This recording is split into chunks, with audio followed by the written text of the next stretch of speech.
अस्सलाम वालेकुम। आज हम पढ़ेंगे नॉन बीटा लैक्टम ड्रग्स। हैं तो वो सेल वॉल इनहिबिटर्स ही, ठीक है, but they are non beta lactams. Beta lactams हमने penicillin, cyclosporins, monobactam and carbapenems पढ़े थे। अब हम कह रहे हैं कुछ ऐसे सेल वॉल इनहिबिटर्स होते हैं जो बीटा लैक्टम रिंग स्ट्रक्चर नहीं होता, बट क्या होते हैं, ग्लाइकोप्रोटीन्स होते हैं। ठीक है, क्या इनका स्ट्रक्चर क्या है, ग्लाइकोप्रोटीन्स है। एंड इनमें हमारे पास तीन ड्रग्स जो है वो आ जाती हैं, वेनकोमाइसिन, टीकोप्लेनिन एंड टेलावेंसिन। ओके, बट इनमें मेजर जो है वो वेनकोमाइसिन पढ़ेंगे, और वेनकोमाइसिन जैसा ही सिमिलर जो है एक्शन बाकियों का भी होगा। And these all are glycoproteins and cell wall inhibitors. सबसे पहले इनका मैकेनिज्म ऑफ एक्शन देखेंगे। It is a bactericidal drug. Vancomycin is a bactericidal drug. Obviously अगर ये सेल वॉल को इनहिबिट करें तो दीज विल बी बैक्टीरियासाइडल, क्योंकि सेल वॉल के बगैर बैक्टीरिया सर्वाइव नहीं करता। अब करेंगे कैसे कि डी टर्मिनल होता है ऑन म्यूरामाइल पेंटापेप्टाइड। एक्शन यहाँ डिटेल से देख लेते हैं कि यहाँ पे होता है एक N acetyl muramic acid, right, and इसके साथ होता है एन एसिटाइल ग्लूकोजामाइन। अब एसिटाइल म्यूरामिक एसिड के साथ हम कहते हैं 5 अमीनो एसिड्स लगे होते हैं। That's why it is called as pentapeptide, right, muramyl pentapeptide. अब म्यूरामाइल पेंटापेप्टाइड में जो फोर्थ और फिफ्थ अमीनो एसिड है, they would be D alanine and D alanine, right. This is D alanine and this is also D alanine. अब D alanine terminus बन गया। इस terminus के साथ आके क्या करता है, वेनकोमाइसिन बाइंड करता है। ठीक है, नॉर्मली क्या होता है कि ये एक टर्मिनल है ना, यहाँ पे हम कह रहे हैं कि एक दूसरा पेंटापेप्टाइड है, राइट। दिस पेंटापेप्टाइड ये हमारे पास जुड़ जाते हैं, ठीक है, यहाँ से ज्वाइन कर जाते हैं। इसको हम कहते हैं glycosylation, trans glycosylation, right, trans glycosylation. और ये एक एंजाइम होता है ट्रांस ग्लाइकोसाइलेज एंजाइम, वो करवा रहा होता है। अब इसमें हम कहते हैं डीएलएनइन टर्मिनल्स इन्वॉल्व है। जब वेनकोमाइसिन यहाँ पे आकर बाइंड करेगा इस डी टर्मिनस पे, ठीक है, तो वो क्या करेगा, इनको बाइंड होने से रोकेगा, ट्रांस ग्लाइकोसाइलेशन को प्रिवेंट करेगा। इसकी वजह से हम कहते हैं कि जो पॉलीपेप्टाइड की इलोंगेशन है, समझे ये, ठीक है, ये नहीं हो पा रही। दिस इज पेप्टाइडोग्लाइकेन अभी बन रहा है, ठीक है। पेप्टाइडोग्लाइकेन की क्या हो रही है, इलोंगेशन हो रही है थ्रू ट्रांस ग्लाइकोसाइलेशन। अब वो नहीं हो पा रही। जब एक पेप्टाइडोग्लाइकेन चेन नहीं बनता, नॉर्मली क्या होता है, अगर एक पेप्टाइडोग्लाइकेन चेन बन गया तो वो जो दूसरी चेन होगी ना, लाइक ये एक सेकंड चेन है, ये इसके साथ क्या करेंगे, क्रॉस लिंक करेंगे। ठीक है, इस क्रॉस लिंकिंग को हम क्या कहते हैं, ट्रांसपेप्टाइडेशन, और ये करवा रहे होते हैं penicillin binding proteins. We very well know कि ट्रांसपेप्टाइडेशन को प्रिवेंट करना पेनिसिलिन और सेफलोस्पोरिन्स का जो है मैकेनिज्म ऑफ एक्शन होता है, उसको हम कहते हैं ट्रांसपेप्टाइडेशन। बट जो वेनकोमाइसिन है वो ट्रांसग्लाइकोसाइलेशन को प्रिवेंट कर रही है, ट्रांसपेप्टाइडेशन को डायरेक्टली पीवीबीज के साथ इंटरेक्ट करके नहीं कर रही। ठीक है, बट ट्रांसग्लाइकोसाइलेशन से हम कह रहे हैं कि चूंकि एक चेन ही नहीं बनेगी, जब चेन ही पेप्टाइडोग्लाइकेन की इलोंगेशन ही नहीं होगी, तो पेप्टाइडोग्लाइकेन चेन्स की ट्रांस लिंकिंग या क्रॉस लिंकिंग कैसे होगी।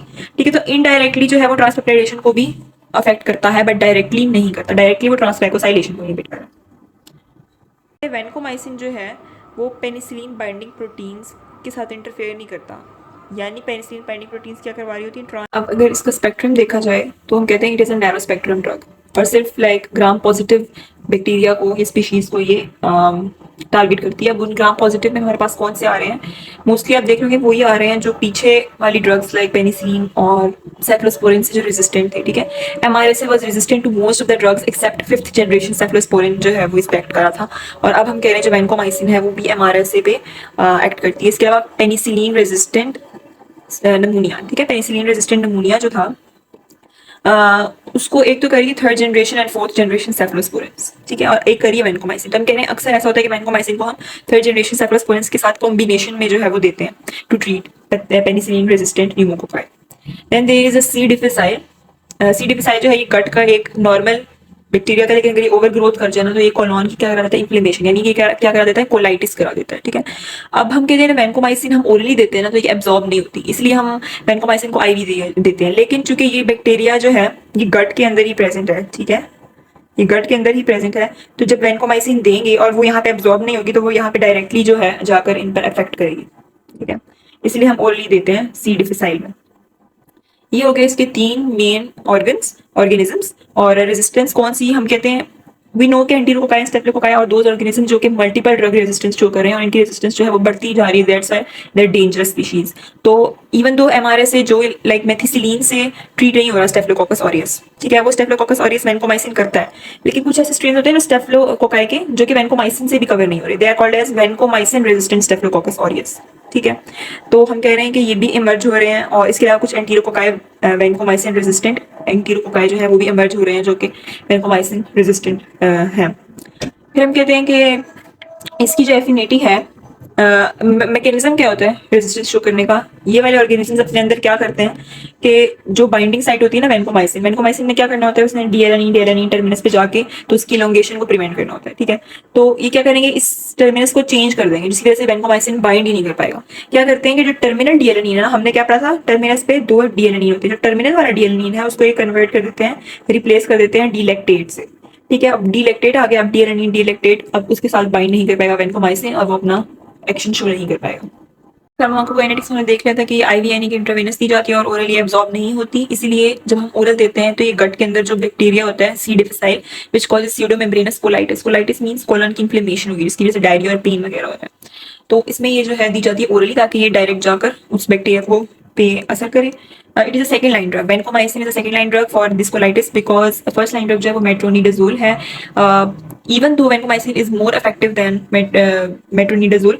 सेकंड लाइन इसलिए क्योंकि एक तो ये बहुत ज्यादा इफेक्टिव है, ठीक है, तो माइल्ड केसेस में हमने देता, अगर वो बहुत ज्यादा सीवियर हो जाए तब फिर ये सेकंड लाइन पे दी जाती है, और अगर फर्स्ट लाइन ड्रग है मेट्रोनिडाजोल से अगर रेजिस्टेंस पैदा हो जाए फिर वैनकोमाइसिन दी जाती है।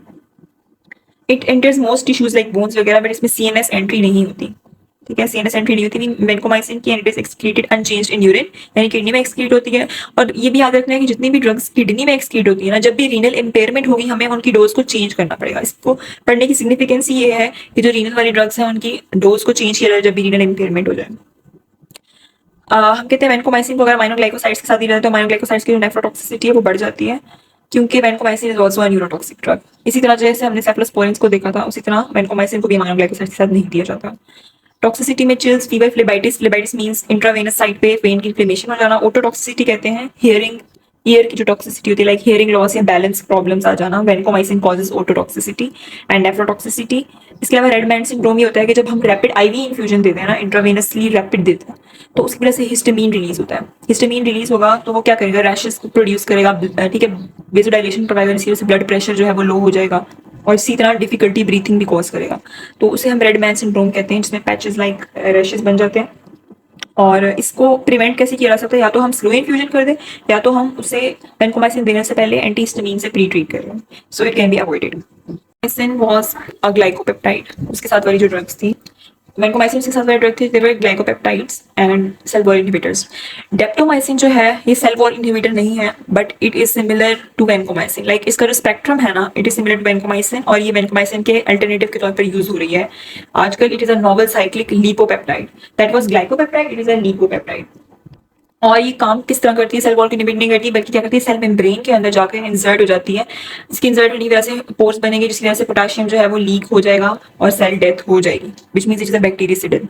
अब स्पेक्ट्रम हम कहते हैं जितने भी वैनकोमाइसिन के ग्राम पॉजिटिव ड्रग्स थे ना उनको ग्राम पॉजिटिव ऑर्गेनिज्म थे, ये कवर करती है, बट हम कहते हैं कि वैनकोमाइसिन के कुछ रेजिस्टेंट स्ट्रेन्स होते हैं लाइक एंटीरोकोकाई एंड स्टेफिलोकोकस ऑरियस, जो कि वैनकोमाइसिन से ट्रीट नहीं हो पाते, ये उनको भी ट्रीट करती है, ओके। और ये किडनी के थ्रू एक्सक्रीट होगी। Sometimes it might cause myopathy, that is muscle damage. जब मसल डैमेज होगा तो क्या होगा, क्रिएटाइन फॉस्फोकाइनेज जो है वो यूरिन में एक्सक्रीट होगा। तो हम क्या कहते हैं कि जब डेप्टोमाइसिन दें तो उसके साथ साथ क्रिएटाइन फॉस्फोकाइनेज को मॉनिटर करते रहना चाहिए ताकि पता चले कि मायोपैथी तो कॉज नहीं हो रही, ठीक है। फिर हम कहते हैं बेसिट्रेसिन। अब जितने भी आगे ड्रग्स पढ़ेंगे they will all be cell wall inhibitors but non beta lactam. अब सेल वॉल इनहिबिटर है ये bacitracin, but it is a cyclic polypeptide, okay, it is a cyclic and it is a polypeptide.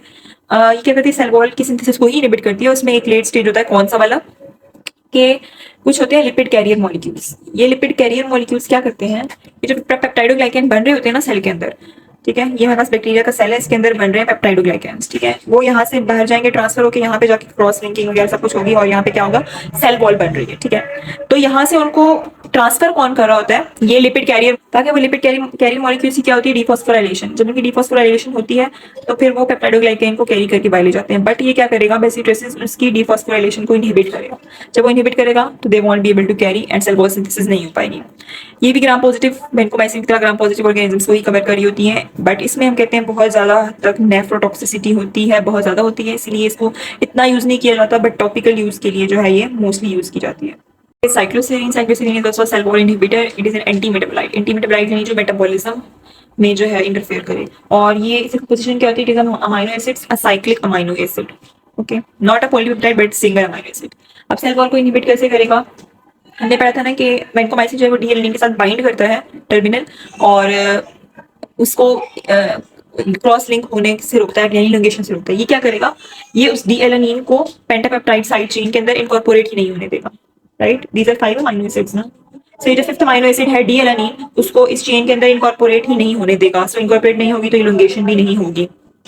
Then we say that it is a neurotoxic drug, seizures और psychosis cause करती है, that's why it is not used much। but इस किस में use की जाती है, ये MDR TB यानी मल्टी ड्रग रेजिस्टेंस ट्यूबरक्लोसिस, यानी वो ट्यूबरक्लोसिस जो कि फर्स्ट लाइन ड्रग्स से ट्रीट ना हो पा रही हो क्योंकि उन ड्रग्स में रेजिस्टेंस पैदा हो गई हो, तो उस ट्यूबरक्लोसिस को फिर हम साइक्लोसेरीन से ट्रीट करते हैं। Then there is fosfomycin. Fosfomycin is a phosphoenol pyruvate analog, okay, and it is also an antimetabolite। तो फॉस्फोइनल पायरुवेट एनालॉग है। तो ये क्या करता है कि साइटोसोलिक में, साइटोप्लाज्म में, बैक्टीरिया के साइटोप्लाज्म में क्या होती है, एक एंजाइम होता है इनोल पायरुवेट ट्रांसफरेज, ये उसको इनहिबिट करेगा obviously because it is a phosphoenol pyruvate analogue. तो ये उसके साथ बाइंड कर जाएगा बजाय असल फॉस्फोइनोल पायरुवेट की, तो ये उसको इनहिबिट करेगा, जिसकी वजह से जो एन एसिटाइल म्यूरेमिक एसिड जो हमने पढ़ा था एक पेप्टाइडोग्लाइकेन चेन में, एन एसिटाइल म्यूरेमिक एसिड जो है वो ही उसका सबसे पहले प्रीकर्सर ही वो ही है, ठीक है। पेंटापेप्टाइड जो हमने चेन पढ़ी है उसमें सबसे पहले जो प्रीकर्सर है that is an acetyl muramic acid, right. तो अगर वही नहीं बन रहा, प्रीकर्सर नहीं बन रहा, तो वो चेन भी जो है वो नहीं बनेगी और इसी वजह से सेल वॉल सिंथेसिस जो है नहीं हो पाएगी। अब रेजिस्टेंस जो बैक्टीरिया फॉस्फोमाइसिन रेजिस्टेंस शो करते हैं वो क्या करते हैं कि वो इस ड्रग को इंट्रासेलुलरली एक्यूमुलेट ही नहीं होने देते, इसको बाहर पंप करते रहते हैं, ठीक है, इफ्लक्स पंप्स बना देते हैं, तो एक्यूमुलेट नहीं होने देते, तो इसकी वजह से वो एक्शन शो नहीं कर पाती। ये हम मोस्टली यूटीआईज में देते हैं। कैसे यूरिनरी ट्रैक्ट इन्फेक्शंस को ये कैसे ट्रीट करता है, हम कहते हैं इसकी ना एक्सक्रीशन किडनी में होती है, ठीक है। जब किडनी में एक्सक्रीट होगा ये यूरिन में, तो यूरिन में जो फॉस्फोमाइसिन की कंसंट्रेशन है it is greater than the minimal inhibitory concentration. This is the lowest concentration capable of inhibiting the growth, यानी कि वो जो यूरिनरी ट्रैक्ट में जो पैथोजेंस होंगे जो कि इन्फेक्शन कॉज कर रहे हैं उनको जितनी डोज इनहिबिट कर सकती है ना मिनिमल, उससे भी ये ज्यादा है, तो इसका मतलब ये उनको इनहिबिट कर देगी, जिसकी वजह से ये यूटीआईज में यूज होती है।